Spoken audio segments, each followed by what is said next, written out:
जिस कारण से हर 4 साल में एक बार आपका लीप ईयर आता है, वो इसी कारण से आता है। नमस्कार दोस्तों, आपका स्वागत है एक बार फिर गुरुकुल शिक्षा में। मैं गौरव नोटियाल आपके लिए फिर से लेकर आया हूं एक बार फिर दूसरा सेशन, जो है सौरमंडल। आकाश में चमकने वाली हर चीज खगोलीय पिंड के नाम से जानी जाती है। खगोलीय पिंड ऐसे पिंड होते हैं जो हमको रात को आसमान में दिखाई देते हैं। रात को, दिन में या फिर किसी भी टाइम हमको आसमान में जो चमकती चीजें दिखाई देती हैं, उन सभी को खगोलीय पिंड कहते हैं। और फिर ये खगोलीय पिंड भी अपने अलग अलग तरीके के होते हैं। सबसे पहले जैसे हम तारे से स्टार्ट करें तो तारे ऐसे खगोलीय पिंड होते हैं जिनके अपना ही ऊष्मा और अपना ही प्रकाश होता है। ऐसे खगोलीय पिंड को तारे कहा जाता है। जैसे हमारे आसमान में दिखाई देते हैं कई असंख्य तारे दिखाई देते हैं। रात्रि के समय आपको असंख्य तारे दिखाई देते हैं। दिन के समय तो सूर्य होने के कारण हमको वो तारे नहीं दिखाई देते। वो बात अलग है कि जो हमारा सूर्य वो भी एक तरह का तारा ही है, लेकिन जो दूर होने के कारण वो इतने तारे इतने तेज नहीं चमक पाते कि वो अपना प्रकाश दिन के समय सूर्य की अपेक्षा हम तक पहुंचा सके। इस कारण से दिन में हमको वो तारे नहीं दिखाई देते, रात को दिखाई देते हैं। दोस्तों, हमारे सबसे पास के तारे को सूर्य कहा जाता है। देखिए, अब बोले कि सबसे पास का तारा सूर्य कैसे हो गया। देखिए, सभी चमकने वाली चीज जिसके अंदर गैस होती है और वो अपनी ही ऊर्जा उत्सर्जित करते हैं, उन्हें तारा कहते हैं। लेकिन जो हमारे तारे का नाम है वह सूर्य है। अब अगर हम एक एक करके देखें, जैसे इस सौरमंडल का एक अकेला तारा, उसे हम सूर्य कहेंगे। दूसरा सौरमंडल होगा, उसका एक तारा होगा, वो यहां से तो तारे के रूप में दिखाई देगा, लेकिन वहां जाके वो सूर्य बन जाएगा। हमको दूर होने के कारण उसकी ज्यादा प्रकाश हम तक नहीं पहुंच पा रहा, जिसके कारण हमको वो दिन में भी नहीं दिखाई देता, केवल रात के समय दिखाई देता है। अब आप समझ गए होंगे मैं इसे सूर्य को कह रहा हूं, ठीक है। तो सबसे पास का तारा जिसे हम क्या कहने लग जाते हैं, सूर्य कहने लग जाते हैं। और सबसे पास मैं बताऊं आपको कितनी दूरी होगी सबसे पास की। ये हो गया आपका सूर्य, और ये मान लेते हैं हम पृथ्वी, ठीक है। तो इसके बीच की जो दूरी होती है ना, वो होती है आपकी 14,98,00,000 किलोमीटर। ये दूरी होती है, ये हमारे सबसे पास का तारा है, और वो हमसे 14,98,00,000 किलोमीटर दूर है। और इसका ही प्रकाश हमारी पृथ्वी तक पहुंचने में समय लगता है। प्रकाश का समय लगता है 8 मिनट 16 सेकंड। ये समय लगता है। सोचिए, ये समय 14,98,00,000 किलोमीटर 14,98,00,000 किलोमीटर दूरी तय कर लेता है। कौन? प्रकाश। अगर हम प्रकाश की गति के बारे में भी कहें ना, तो ये हो जाती है 3 लाख किलोमीटर पर सेकेंड। ये दूरी, ये होती है स्पीड इसकी। किसकी? प्रकाश की स्पीड। ब्रह्मांड में सबसे तेज चलने वाली चीज यही है, प्रकाश, लाइट। यही देखो, 3 लाख किलोमीटर पर सेकेंड, इतनी स्पीड से दूरी तय करता है 14,98,00,000 किलोमीटर की। सबसे ब्रह्मांड में सबसे तेज चलने वाली यही चीज है, प्रकाश, ठीक है। अब इसके आगे अगर हम चले, जब यही तारे हमको दूर दिखाई देते, जो रात के टाइम में दिखाई दे रहे, जो हमारे सोलर सिस्टम का हिस्सा नहीं है, ये तारे जब हमको दूर से दिखाई देते हैं, तो दो सोलर सिस्टम के तारे आपस में मतलब कनेक्ट हो जाते हैं। आपस में कनेक्ट कैसे होंगे? मतलब अपने पास पास दिखाई देते हैं, जिसके कारण ये कोई आकृतियां बनाते हैं, जिन्हें हम नक्षत्र मंडल के नाम से जानते हैं, जिन्हें हम नक्षत्र मंडल कहते हैं। जैसे हमारे पास सप्तऋषि तारामंडल है, और अर्सा मेजर हो गया, बिग बियर हो गया, ये सभी तारामंडल हमारे पास होते हैं। ये किनके समूह से बनते हैं? ये बनते हैं तारों के समूह से, ठीक है। तो हमारे सबसे पास का तारा कौन हो गया? सूर्य हो गया। तो चलिए अब हम स्टार्ट करते हैं अपने सौरमंडल के अंदर, ठीक है दोस्तों। तारों का महत्व की अगर हम पहचान करें, तो जो पुराने समय की बात है, कई समय पहले की बात, जिस समय हमारे पास ये नेविगेशन, गूगल मैप, ये चीजें नहीं हुआ करती थी, उस समय के लोग तारों से दिशाओं को पहचानते थे। जो पूरा पश्चिम, उत्तर, दक्षिण 4 दिशाएं होती ना, उनको पहचानते थे। किसकी मदद से? तारों की मदद से। जैसे हमारे पास एक तारा होता है, हमारे मतलब हमारे ब्रह्मांड में एक तारा है जिसे हम ध्रुव तारा के नाम से जाने जाते हैं, पोलर स्टार बोलते हैं जिसे। ये केवल रात्रि के समय में उत्तर दिशा में ही चमकता है। तो जो एक ध्रुव तारा होता है जो रात्रि के समय में सबसे ज्यादा अधिक चमकीला होता है, उसको देख के वो जब उत्तर दिशा की ओर होता है तो पहले के लोग उसे दिशा निर्देशक के रूप में जानते थे। ये हमेशा उत्तर दिशा की ओर ही चमकता था, ये ध्रुव तारा। अगर अभी भी हम इसकी पहचान करें, अगर माना बात रात को हमको ऐसा भी पता नहीं है कि काफी तारे तेज चमक रहे हैं, कोई कम चमक रहा है, अगर हम किसी में ऐसा निर्धारित न कर पाए कि तेज कौन चमक रहा है, तो जो ध्रुव तारा होता है उसके सबसे समीप में यानी सबसे निकट उसके सप्तऋषि तारामंडल होता है। ठीक है दोस्तों, इस कारण से हम ध्रुव तारे की पहचान भी कर सकते हैं। देखिए अब मैं आपको एक क्वेश्चन बताता हूं, ये आपके 2003 के यूपीएससी के प्री में आया था और इसका जवाब आप लोग कमेंट सेक्शन में देंगे मेरे को। ठीक है दोस्तों, देखिए दोस्तों ये है आपका क्वेश्चन जिसका उत्तर आप मेरे को कमेंट में देंगे। यदि रात्रि में हमें पूर्व की ओर जाना है, रात्रि में हमें पूर्व की ओर जाना है, हमें दिशा का अभी कोई ज्ञान नहीं है, यदि रात्रि में हमें पूर्व की ओर जाना है और हम ध्रुव तारे की ओर खड़े हैं, हम ध्रुव तारे की ओर खड़े हैं तो हम किस तरफ मुड़ेंगे। देखिए रात्रि में हमें पूर्व की ओर जाना है और हम ध्रुव तारे की ओर खड़े हैं तो हम किस तरफ मुड़ेंगे। देखिए पहले ऑप्शन है दाईं ओर, दूसरा है बाईं ओर, तीसरा ऑप्शन है तारे की ओर, या फिर चौथा ऑप्शन है आपके पास तारे के विपरीत। देखिए इस क्वेश्चन का आंसर आप मेरे को कमेंट बॉक्स में दीजिए। देखिए ग्रह के बारे में समझते हैं। कुछ खगोलीय पिंड जो अपने प्रकाश से नहीं चमकते, जो किसी अन्य खगोलीय पिंड के प्रकाश से चमकते हैं, ऐसे खगोलीय पिंडों को ग्रह कहा जाता है। ठीक है दोस्तों, अगर आगे हम देखें जो हमारे पास हमारे सोलर सिस्टम में जो ग्रह हैं, देखो यहाँ नीचे मैंने आपके प्लान ये सोलर सिस्टम बना रखा है, इसको आप देखेंगे। सबसे पहले तो देखो सूर्य आ गया। सूर्य को अगर हम समझे तो सूर्य को यही इसी के कारण ये पूरे सोलर सिस्टम का नाम पड़ा है। ठीक है, तो देखो सोलर यानी क्या, इसको इंग्लिश में क्या कहते हैं, सोलर सिस्टम कहते हैं। क्या कहते हैं, सोलर सिस्टम कहते हैं, सोलर सिस्टम कहते हैं। ये जो नाम है ना, ये रोमन से मिला है। ये जो सोल नाम है ये हमको रोमन से मिला है। उनकी कहानियों, उनकी पौराणिक कहानियों के अनुसार सूर्य को सोल देवता कहते थे, जिसके कारण यह शब्द बना सोलर। ठीक है दोस्तों, तो इसी के कारण से इसी के परिवार को हम क्या कहने लग जाते हैं, सोलर सिस्टम या फिर सौर परिवार। ठीक है, तो इसी परिवार में 8 ग्रह होते हैं। यही ग्रह करीबन 24 अगस्त 2006 से पहले 9 हुआ करते थे, लेकिन आज के टाइम पे हम हमारे सोलर सिस्टम में 8 ग्रह हैं। ठीक है, तो जो बहुत पहले जो हमारे पास 9वां ग्रह था वो कैसे अलग हो गया जानेंगे, उसके बारे में भी हम जानेंगे। लेकिन सबसे पहले हम उन ग्रहों के बारे में जान लेते हैं जो हमारे सोलर सिस्टम के अंदर है। ठीक है दोस्तों, देखिए सबसे शुरुआत में हमारे पास आ जाता है सोलर सिस्टम के सबसे पास निकट का ग्रह आ जाता है बुध ग्रह, जिसे हम मरकरी के नाम से जानते हैं। दूसरे ग्रह आ जाता है हमारे पास शुक्र ग्रह, जिसे हम वीनस के नाम से जानते हैं। तीसरा हमारी पृथ्वी, जिसे हम अर्थ के नाम से भी जानते हैं। चौथा है मंगल, जिसे हम मार्स के नाम से जानते हैं। पांचवा है बृहस्पति, इस सोलर सिस्टम का सबसे बड़ा ग्रह बृहस्पति। तो यहां पर आगे शनि ग्रह। ठीक है, सातवें में है अरुण और 8वें में है वरुण। शनि हो गया यहां पर सैटर्न, अरुण हो गया यहां पर यूरेनस और वरुण हो गया नेपच्यून। ठीक है दोस्तों, तो ऐसे करके देखिए, अब जब सूर्य से आगे आगे जो सूर्य के पास होंगे, यहां पर तो आपको पता होगा जो सूर्य के पास होंगे उन ग्रहों में गर्मी ज्यादा होगी और जो दूर दूर होते रहेंगे उनमें सर्दियां बढ़ती जाएगी।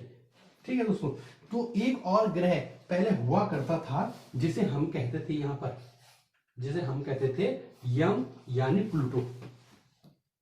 करीबन 24 अगस्त 2006 को, 24 अगस्त 2006, देखिए दोस्तों डेट याद कर लेना, डेट याद करनी बहुत जरूरी है।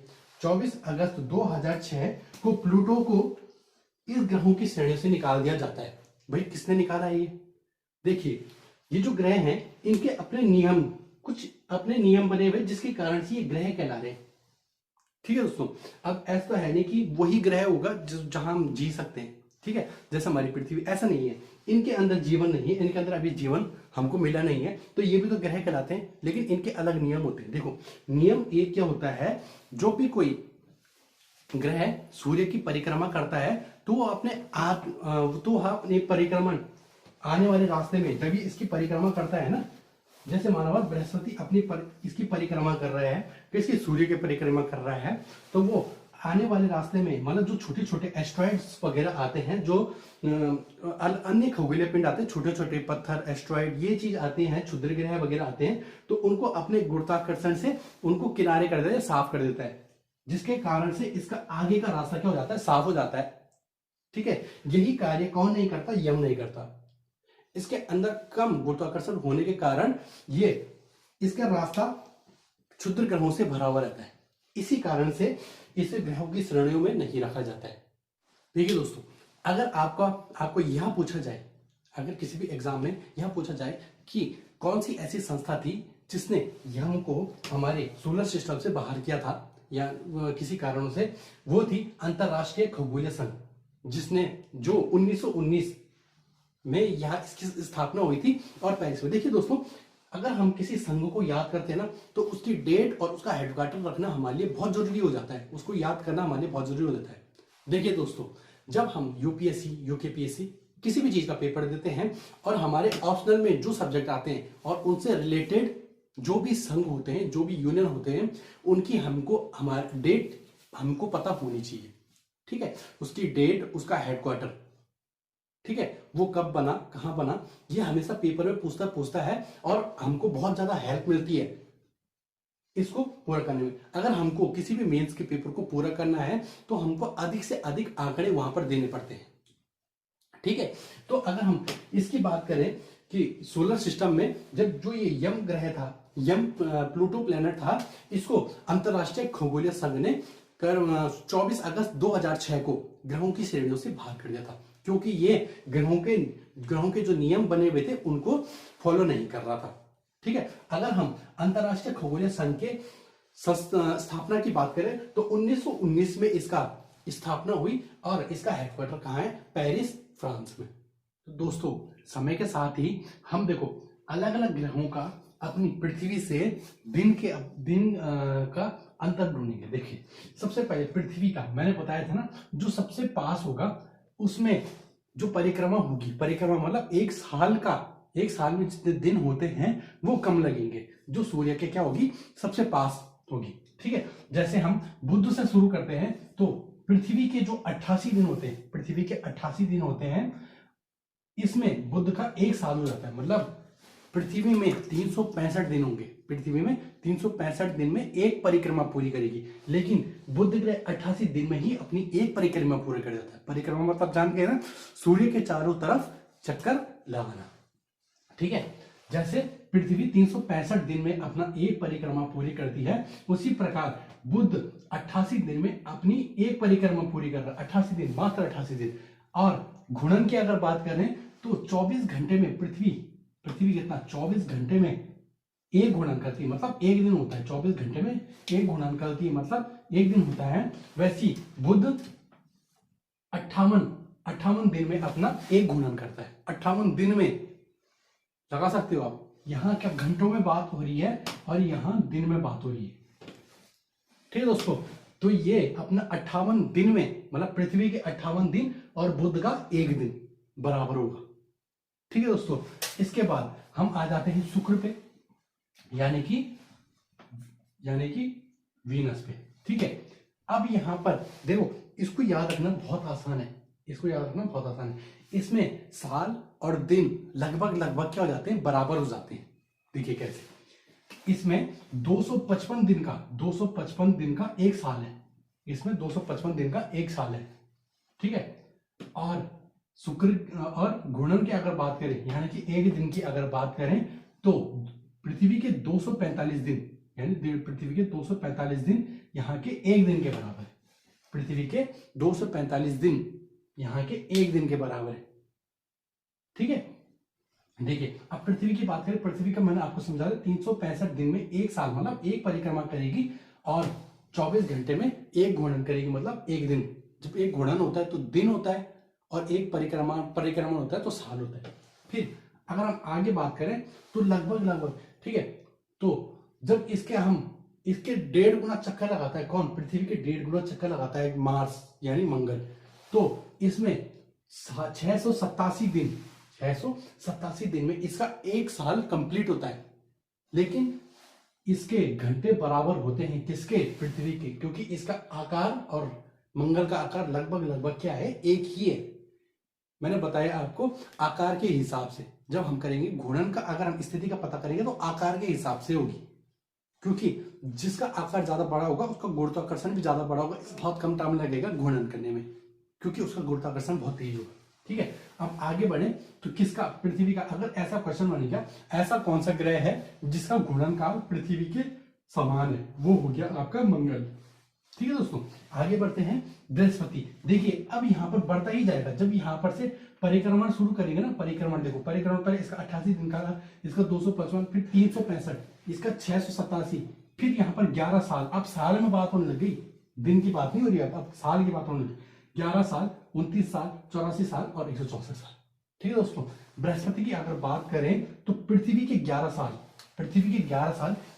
बृहस्पति के एक साल के बराबर होते हैं। ये इतना लंबा परिक्रमण कर रहा है, लेकिन इसका आकार बड़ा है, इस कारण से 9 घंटे में ही इसका एक दिन पूरा हो जाता है।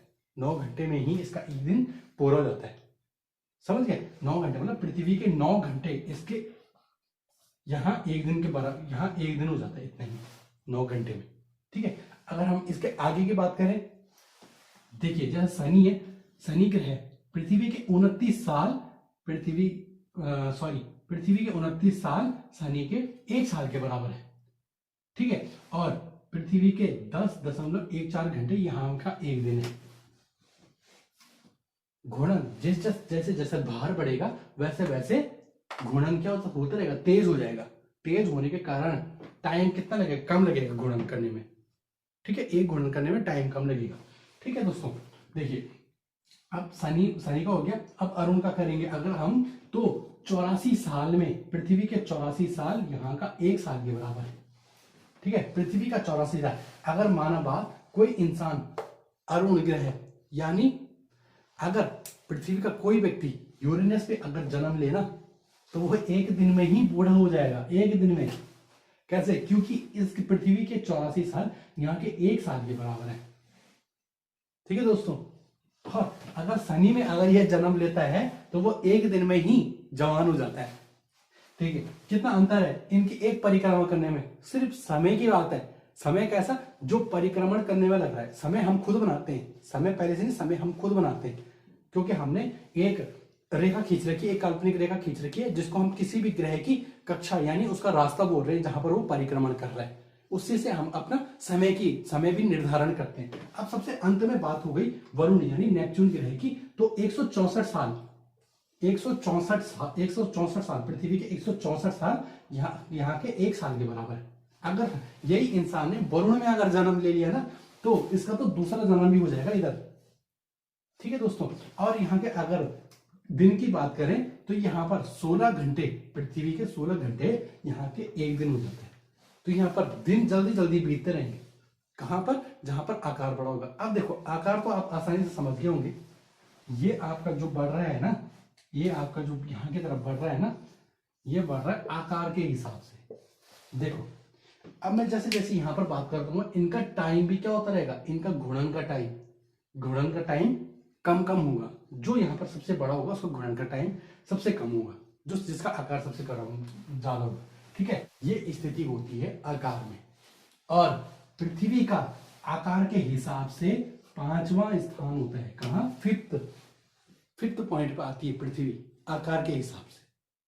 ठीक है दोस्तों, चलिए अंत में पृथ्वी के परिक्रमण से एक बात और जान लीजिए। देखिए जो ये पृथ्वी का परिक्रमण होता है, ये होता है 365 दिन और 6 घंटों का, 6 घंटे का। ठीक है, तो जब देखिए जब ये क्या करता है, सूर्य के 4 बार परिक्रमा कर देता है ना, सूर्य की 4 बार परिक्रमा कर देता है, तो इसी का ही परिक्रमण काल 366 दिन हो जाता है, 366 दिन हो जाता है। ठीक है दोस्तों, फरवरी का महीना आपको याद होगा। ठीक है, नहीं उस वजह से नहीं, मैं इस वजह से बात कर रहा हूं, एक दिन ज्यादा होने की वजह से। ठीक है, बहुत सारे लोग खुश हो रहे होंगे वैलेंटाइन की वजह से, लेकिन मैं इस कारण से बात कर रहा हूं। ठीक है, आने वाला है ना फरवरी का महीना, इस साल में तो नहीं है ना, नहीं है। देखो इसे क्या कहते हैं, लीप ईयर कहते हैं, जिस साल में हमारे 366 दिन आते हैं। 366 दिन कैसे आ रहे हैं, देखो जब मैंने बात करी ना 365 दिन और 6 घंटे की, तो 6 घंटे को अगर हम